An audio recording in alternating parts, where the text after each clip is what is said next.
Hello everybody. It's nice to be here for Comfort for the Homeless, raising money for kids and homeless charities. Thanks to Ben for inviting me here.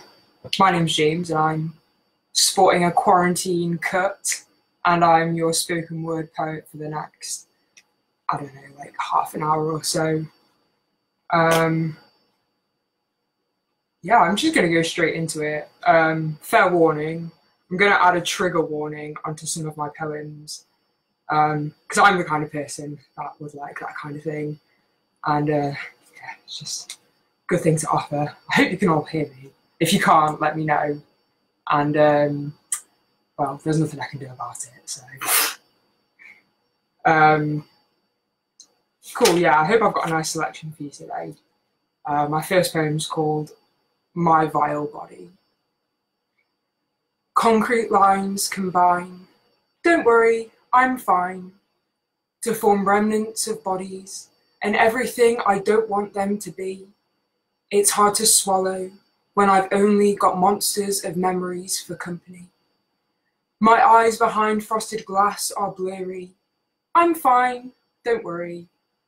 As poison lies where kindness falls, my lungs are filled with a warmth that numbs my senses blind, as my body remembers things I told it to forget.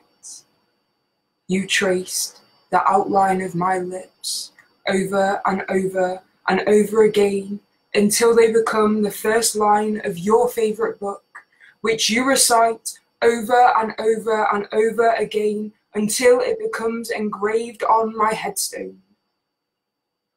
You're in me, every part of me. You're trapped in the tips of my fingers. You're in all the words I write and every space in between. I'm tearing myself apart, trying to break free. I think I know now why the caged bird sings.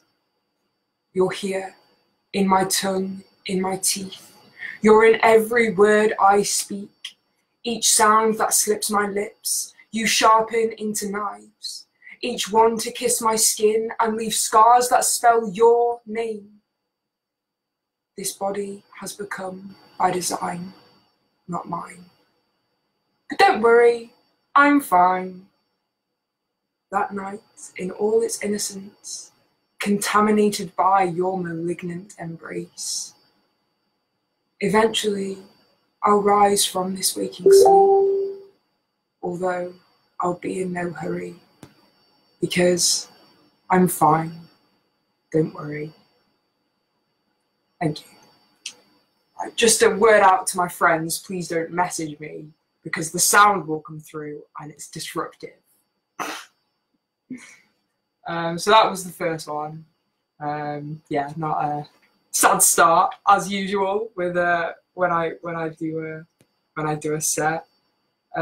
Next on the list is After Therapy Cigarette.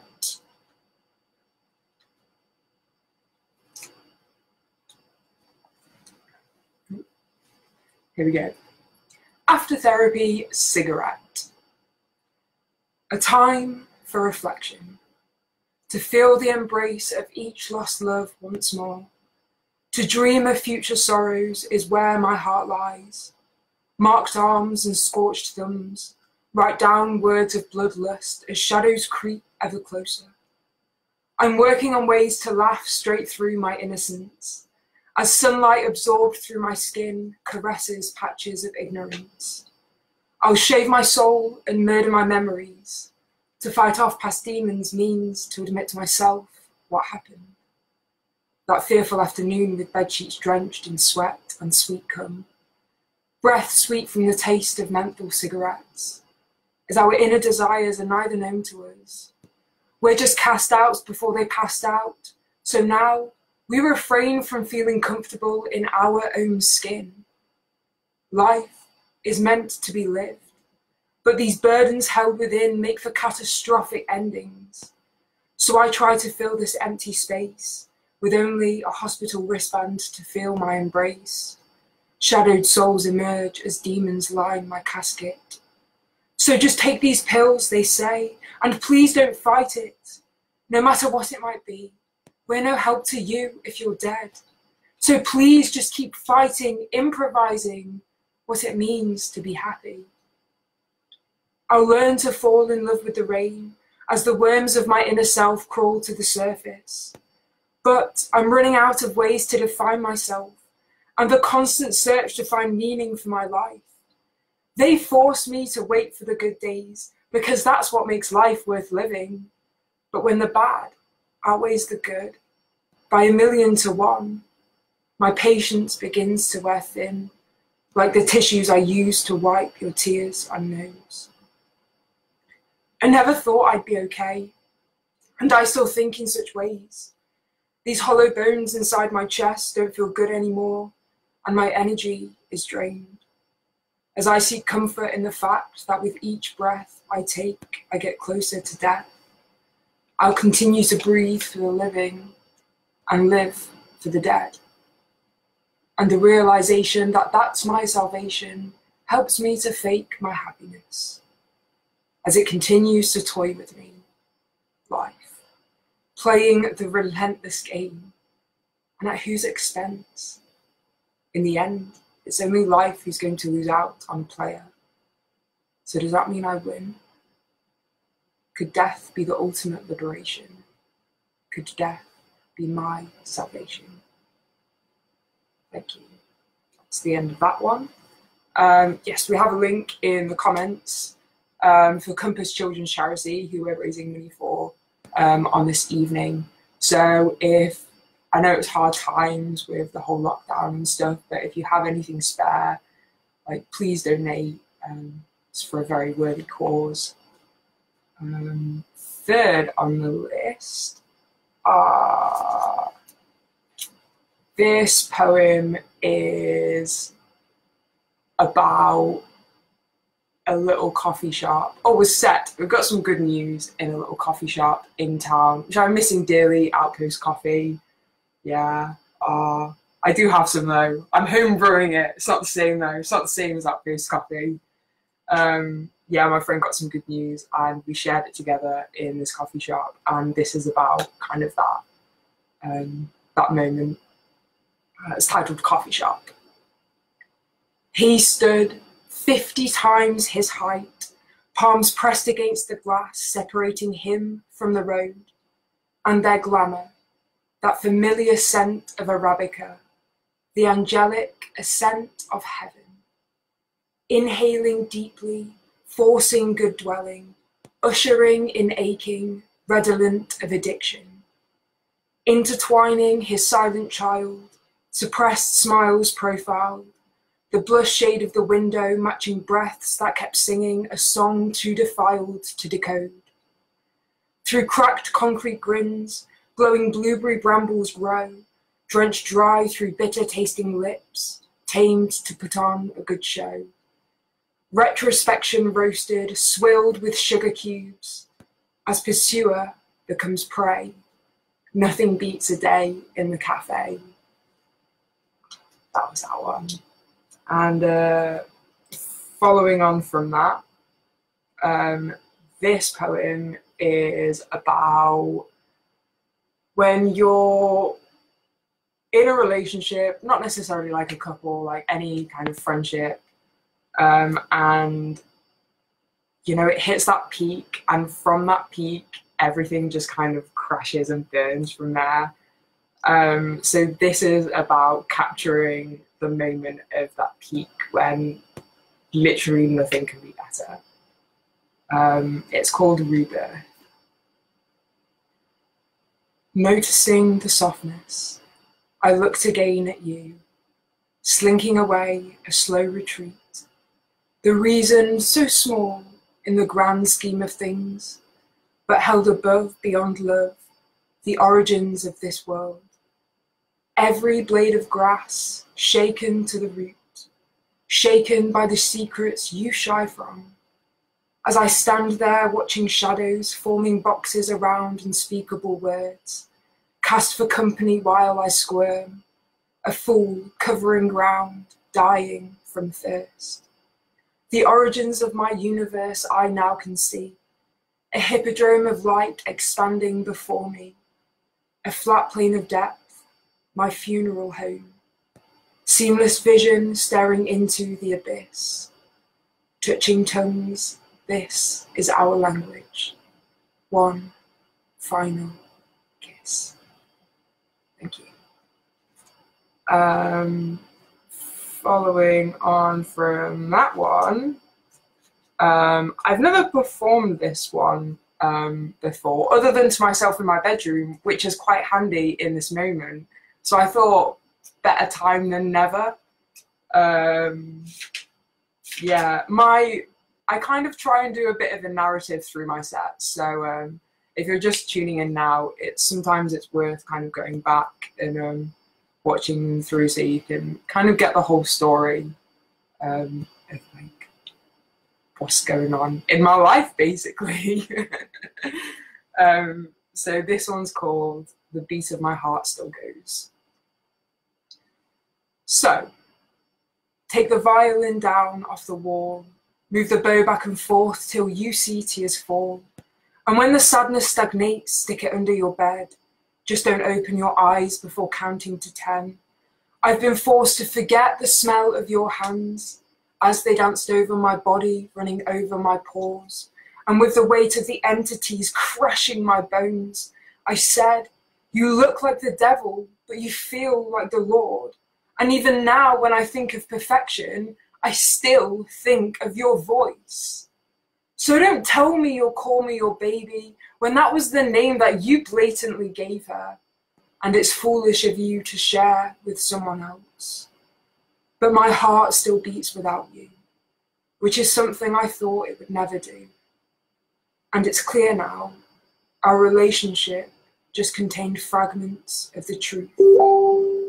So, I'll be the first to admit that I'm lonely because I'm cold as a statue, pleading love me on the remnants that were left when I broke you.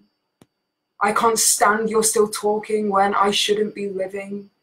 You left too much time between firing your bullets. And when my body keeps bleeding, I won't admit that it hurts, because admitting means forgiving, and that's not what I deserve. When my body's collapsing, I won't say I'm unhappy. Don't tell me you're sorry, because I don't deserve your words. And my heart still beats without you, which is something I thought it would never do. And it's clearer now, our relationship just contained fragments of the truth. But sometimes it feels like the tears in my jeans are the holes in your armor. You're the thoughts I once feared, now the mountains I've conquered. But if I told you I loved you, would you still reach out and touch me? Even though I taste like the ocean and my body's disgusting. The only reason I breathe is to sleep through the night. The only reason I speak is to tell you I'm fine. The only reason I breathe is to sleep through the night. The only reason I speak is to state, you're not mine. And my heart barely beats without you, which is something I'm trying to get used to. And I think that's all I can ever do. Thank you. That's that one. I mean, we will start picking up the mood like a little bit, depending on what you feel like picking up the mood sounds like. So that was The Beat of My Heart Still Goes. And next on the list we have I have a child. She's 4, therefore. And they went through a phase. I regularly go through phases where they enjoy breaking their toys. And it's not their fault, it's just like a curiosity thing. And this is kind of about capturing one of those moments when my child had broken a toy and had come to me. They wanted me to fix it and I couldn't fix it. So this is capturing that moment. It's called Life Lessons to a 3-year-old. As you come to me holding what was once 1, but now 2, we need to fix it, you say. Optimism being the clue. in a voice yet tainted by the loss of a few dear friends in our lives who only passed through. Yet, my dear daughter, standing eclipsed, so ill-experienced from the sorrows amidst, I cannot shield you from the love that will become this. So I just softly smile and say, sometimes in life you break something that cannot be fixed. Thank you. Next we have a poem. I went to Berlin last year in November, and I was in one of the clubs having a bit of a bittersweet time. It was really special, but it tugged on some heartstrings, that's for sure. And I met a guy there who had basically just like uprooted his whole life to go live and party in Berlin. He had a wife and 2 kids and just left them all behind. And it was a strange conversation. And the last line of this is the last question that he asked me before we parted ways, and I never saw him again.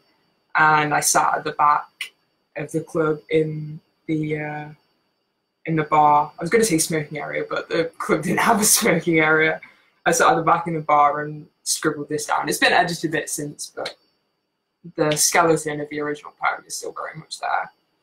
It's called The Perpetual Discontent of Existence. And I hate to do this here, to set myself so heavily beside them, fists clenched, knees tucked into my chest, protecting myself and them. Now I have proven the body a myth, a story so simple as to illustrate a lesson, for what not even language moves quickly enough to name. If I call it pain, maybe I'll understand it. Maybe then I can reach out and touch it, and only then can I try to heal it. Tingling fingers on the end of outstretched arms, my own life.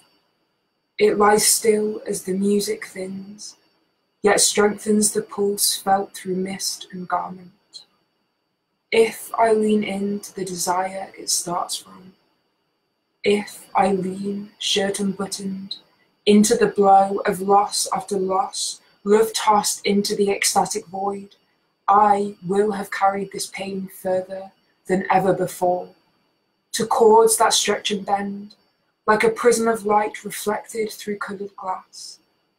And through the other side it will race towards shadow, where the world I know and the world I fear threaten to meet.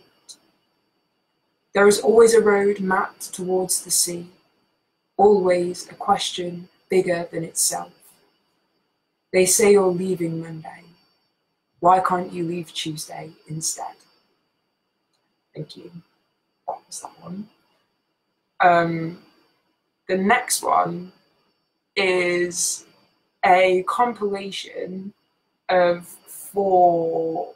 Well, it was a set I put together for a festival I did just before the lockdown, back in good old days, for a festival called Unique Festival, which is held at the New Art Exchange in Nottingham. And it ended up just being, it flowed really nice together, the way the poems kind of worked with one another. So I've kind of just kept it as it is. It doesn't have a title, but it's something personally I've kind of been going back to, and it's almost become a little bit like a personal manifesto to me. And maybe it will be for you too, who knows? But I'm also just hoping I remember it all, because it's not in order. So we'll see how it goes, but fingers crossed. And this is my last one as well, so I'll be going after this. Please remember to donate to Compass Children's Charity. Thank you, Ben, for having me and for inviting me along to help support Punk for the Homeless and Compass Children's Charity. especially during this really difficult time. I hope you're all staying safe, and hopefully really soon you'll be able to hear me do my poetry in real life and not just sat in front of your phone or your computer screen. But thank you so much for tuning in and listening to me. And this is my last poem. That doesn't have a title. There are trees I know from their gnarled surfaces. As I search for water, I feel the taste of scents of grass and the stars at night. This certain evening where the heart finds space to relax. I feel my thoughts begin to stammer. How is it I'm to navigate this world whose power and strength I feel so deeply? And with all this knowledge still churns out nothing, with no assurance to confirm that this world is mine. I can endlessly describe it. I can routinely classify it. I can enumerate its laws and one by one admit their truth. Yet this still does not satisfy my knowledge and can only deem it empty. As I dissect its mechanisms and feel how hope increases, how this wonderful coloured universe can be reduced to an atom, and then further still, as I lie in wait for the discovery to continue, drawn to indivisible cosmic systems in which electrons gravitate around a nucleus. Existence explained with a simple image. I realise now that I have been reduced to poetry, and I shall never truly know. Have I the time to be indignant, to perceive all I have as unfair treatment, and for all this science to end up a hypothesis, with what lucidity can be found in a metaphor, how uncertainty is resolved in a work of art? Yet, I still beg. What is this condition I live in which I can only have peace by refusing to know, and only exist by accepting to live? What need do I have for so much effort? I'll allow the horizon's lines to disperse softly as the blanket of twilight weighs heavy on this troubled heart as it leans in to teach me more.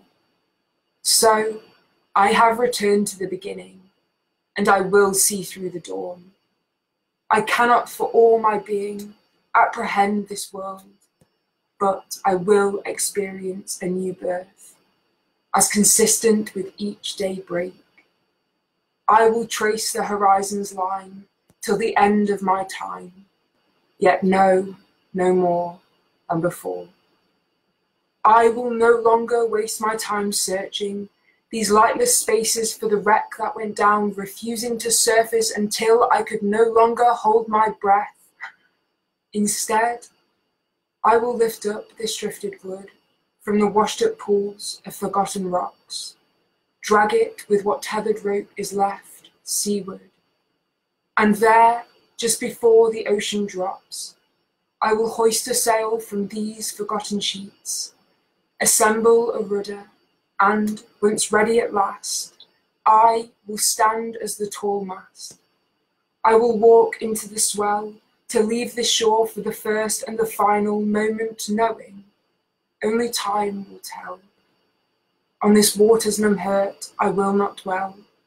I will ride this pain above denial. As I catch that offshore breeze, I will lean on nothing but the wind and leave. A new day comes with a new past, and I have learned to kiss my demons on the forehead.